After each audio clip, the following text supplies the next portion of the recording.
എല്ലാവർക്കും നമസ്കാരം. ഇത് തഗ് ലൈഫ് നമസ്കാരം പറഞ്ഞാൽ മതി, വന്ന് കാണുക, വെറുതെ വാദ്യം അടിക്കേണ്ട. മണി സാറ് എല്ലാം കാണിച്ചിട്ടുണ്ട് അല്ലേ. So I am happy. ഞാനൊരു ഹീറോ ആയിട്ട് ജനിച്ച ഭൂമി എന്ന് ആരെങ്കിലും ചോദിച്ചാൽ അത് ഇവിടെ നിന്നാണ്.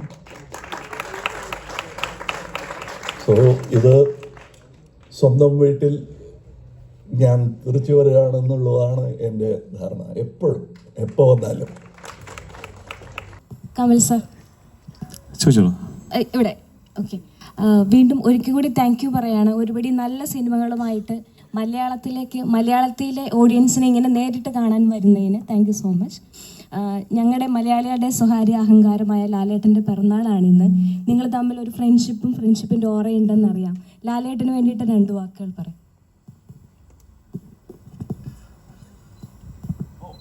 I just spoke to him വരുന്ന മുമ്പ്. I didn't know he was my Aliyan.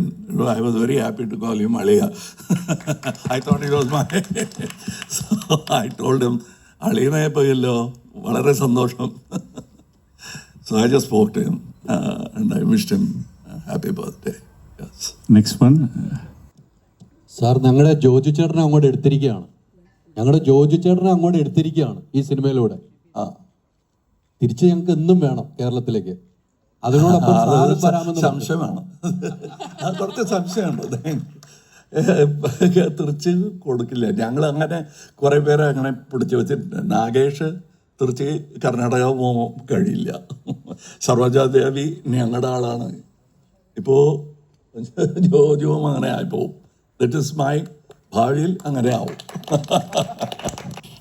ചാണക്യൻ, മദനോത്സവം പോലത്തെ സിനിമ ഇനി എപ്പോഴാണ് പ്രതീക്ഷിക്കാൻ നമുക്ക് മലയാളത്തിൽ? എന്തോ ചാണക്യൻ, മദനോത്സവം പോലത്തെ മൂവീസ് ഉണ്ടായിരുന്നല്ലോ മലയാളത്തിൽ ചെയ്ത, അതുപോലത്തെ ഇനി ഇപ്പൊ ഒരു മലയാള സിനിമ എപ്പോഴാണ് പ്രതീക്ഷിക്കുക സാറിന്റെ? അതുപോലെയാണ്. വയസ്സ് എത്രയായി? മദനോത്സവം ചെയ്യാൻ പറ്റുമോ? അത് വേറെ മാറി. ഇതിൽ കുറെ ഉത്സവമുണ്ട്.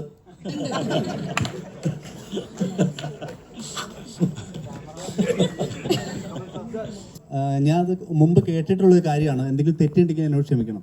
സാറ് മരുതനായകൻ എന്ന് പറഞ്ഞ സിനിമ ചെയ്തത് മേൽ ഗിബ്സന്റെ അപ്പോക്കാലിപ്റ്റ് കണ്ടിട്ടാണ് ഞാൻ കേട്ടിട്ടുണ്ട്. അപ്പോൾ അദ്ദേഹം ചെയ്തത് നേക്കഡ് പ്രേ എന്ന് പറഞ്ഞ ഒരു ഹോളിവുഡ് സിനിമേനെ ഇൻസ്പയർ ചെയ്തിട്ടാണ് അദ്ദേഹം അപ്പോക്കാലിപ്റ്റ് ചെയ്തത്. അപ്പോൾ സാറ് തന്നെയായിരുന്നു ആക്ടറും സാറ് തന്നെയായിരുന്നു ഡയറക്ടറും. അപ്പോൾ എൻ്റെ ക്വസ്റ്റ്യൻ വളരെ സിമ്പിളാണ്. സാർ എങ്ങനെയാണ് ആ കഴുകനെ ട്രെയിൻ ചെയ്തത്? ഞാൻ ചെയ്തല്ല, അതിനാളുണ്ട്. That is what I say, that there are people to do. This is a very democratic art. ഞാൻ ചെയ്തതാണെന്ന് ആർക്കും പറയാൻ കഴിയില്ല. കാരണം if you ask him how is your performance good, ഞാൻ ഇങ്ങനെ ആലോചിച്ച് എന്നൊക്കെ പറഞ്ഞിട്ട് അവസാനം മണി സാറിന്റെ പേര് പറയാതെ വഴിയില്ല. അതാണ്. തഗ് ലൈഫിന്റെ ഇന്റർവ്യൂവിന്റെ സമയത്ത് സാറ് പറയുന്നൊരു കാര്യം ഉണ്ടായിരുന്നു. പണി സിനിമയിലെ ജുനൈസിന്റെയും സാഗറിന്റെ ആക്ടിങ് കണ്ടിട്ട് സാർ അതിനകത്ത് ജീവിക്കുകയായിരുന്നു എന്നുള്ള രീതിയിൽ പറഞ്ഞിരുന്നു. അതൊരു സാറ് തന്നെ പറഞ്ഞിരുന്നു. പണി സിനിമ കണ്ടിട്ട് സിനിമ കണ്ടിട്ട് ജുനൈസിന്റെയും സാഗറിന്റെയും ആക്ടിങ്ങിനെ കുറിച്ചിട്ട് പറഞ്ഞിരുന്നു.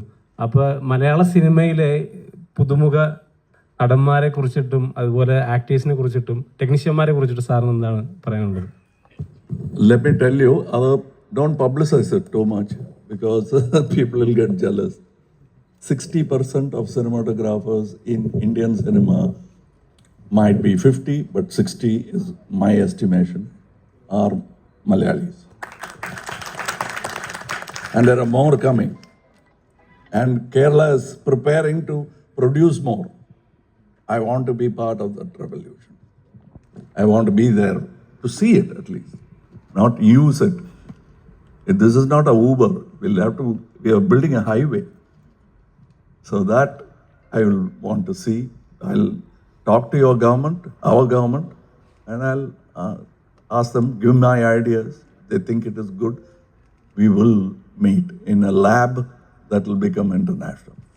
Beautiful. Thank you so much, sir. We are calling it, excuse me. Thank you so much.